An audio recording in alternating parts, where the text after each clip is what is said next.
আমাদের গুগল বলে পৃথিবীর সবথেকে মিষ্টি ভাষা নাকি বাংলা ভাষা। আর এই মিষ্টি ভাষার একটা মিষ্টি শব্দ হলো অভিমান। রাগ এবং ভালোবাসার মিশ্রণে তৈরি একটি অনুভূতি, যেখানে আমরা নিজেদেরকে আড়াল করে আমাদের সামনে একটা দেওয়াল দাঁড় করিয়ে দিই আর অপেক্ষায় থাকি কেউ এসে সে দেওয়ালটা ভাঙুক।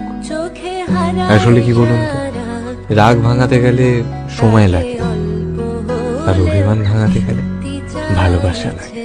আমাদের গুগল বলে পৃথিবীর সবথেকে মিষ্টি ভাষা নাকি বাংলা ভাষা। আর এই মিষ্টি ভাষার একটা মিষ্টি শব্দ হলো অভিমান। রাগ এবং ভালোবাসার মিশ্রণে তৈরি একটি অনুভূতি, যেখানে আমরা নিজেদেরকে আড়াল করে আমাদের সামনে একটা দেওয়াল দাঁড় করিয়ে দিই আর অপেক্ষায় থাকি কেউ এসে সে দেওয়ালটা ভাঙুক। আসলে কি বলুন তো, রাগ ভাঙাতে গেলে সময় লাগে, আর অভিমান ভাঙাতে গেলে ভালোবাসা লাগে। আমাদের গুগল বলে